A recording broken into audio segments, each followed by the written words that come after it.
today because last night at dinner, my colleague and teammate Beth and I got these fortune cookies. We are here from New Orleans, and I am a school teacher. I've been teaching for the past 7 years. I came here to check out what was going on. I got really caught up in it, pitched, and now I'm here. My coworker and friend Beth decided to be on my team. We didn't get a lot of traction. Saturday morning, Moise decided that what we were doing was cool and jumped on and kind of saved the day for us. So here's a better bus. What we do is we bring learning on the school bus. We also enable students to interact with their community, and we connect passionate volunteers and eager students through an online marketplace.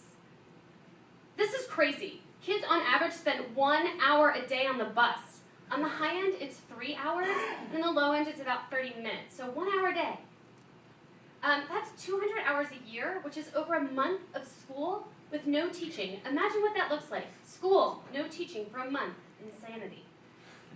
Okay, there are 26 million kids taking the bus every day. So what's going on these bus rides? So we got on the phone, we sent out some surveys, and we talked to our friends and tapped into our network. This is a principal who's dealing with how do you manage this bus time, and he puts staff on the bus, and he makes kids be quiet. So I don't know what's worse than being shushed. It might actually be being the shusher. Like, it's miserable. This is not a good solution. Teachers and principals are looking for solutions. Some of the ideas they suggested were literacy days, 3 days a week, peer mediating on the bus, brain teasers, scavenger hunt, video learning. But we really sort of tapped into this idea that they don't get enough enrichment, art classes during the day, so any creative outlet would be meaningful. So, what does a Better Bus do? Schools contract with a Better Bus. A Better Bus trains volunteers. Volunteers prepare cool content for kids. And then kids drive the content through the website.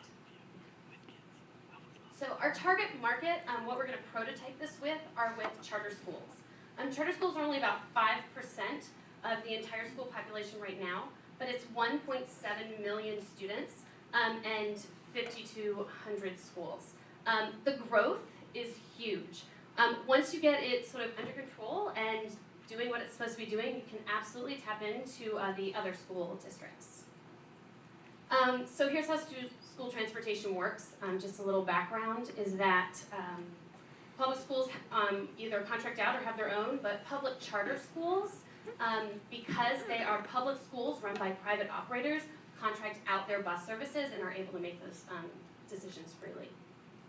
So what we do is we add value by improving a relationship that already exists. So Moise is going to tell you all about the website.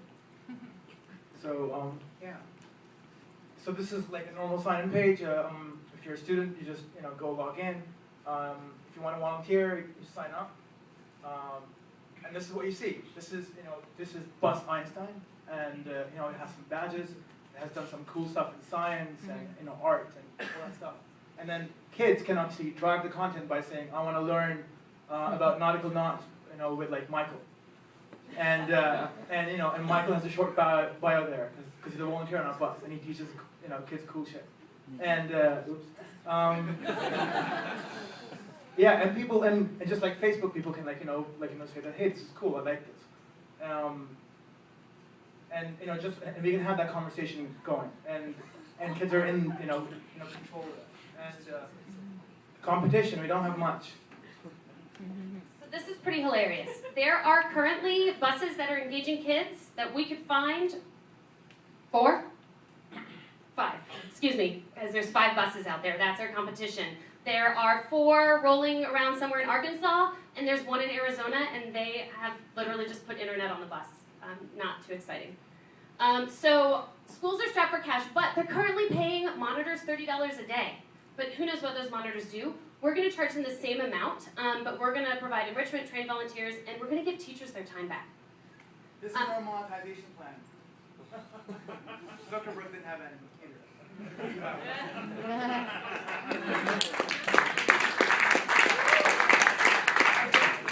So thank you.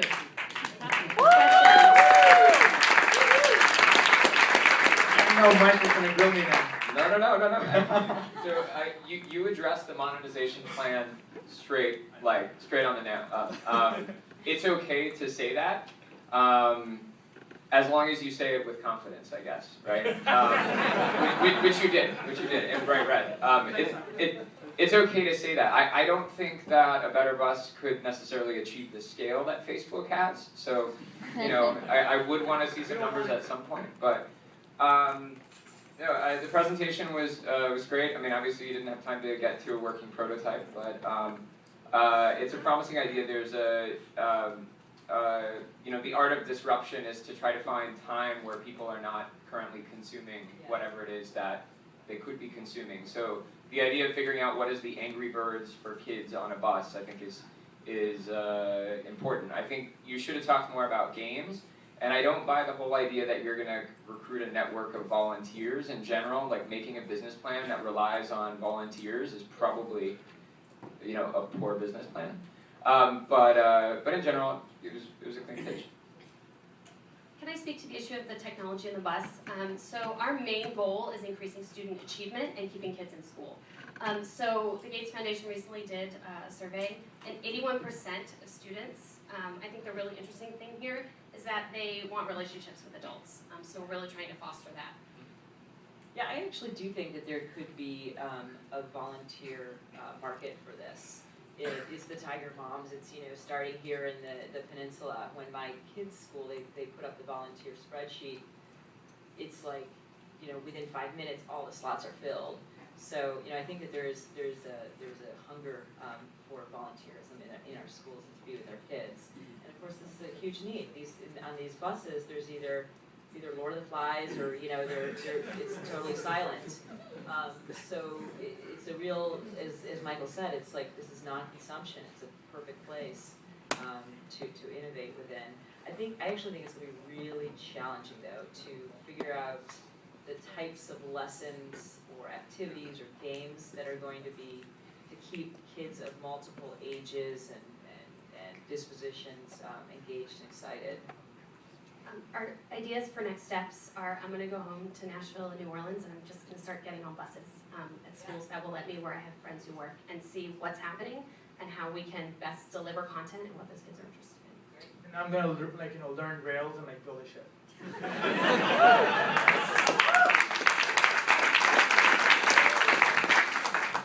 So this is a great idea. It's a great presentation. I think your last slide says it all. It should be a nonprofit. So it's a .org, yeah. And then I would spend some time thinking about what the union issues are around bus transportation and, you know, people on it, and not paying somebody and replacing them with your volunteers. Thank you. Thanks so much. Great job, everybody. You guys killed it.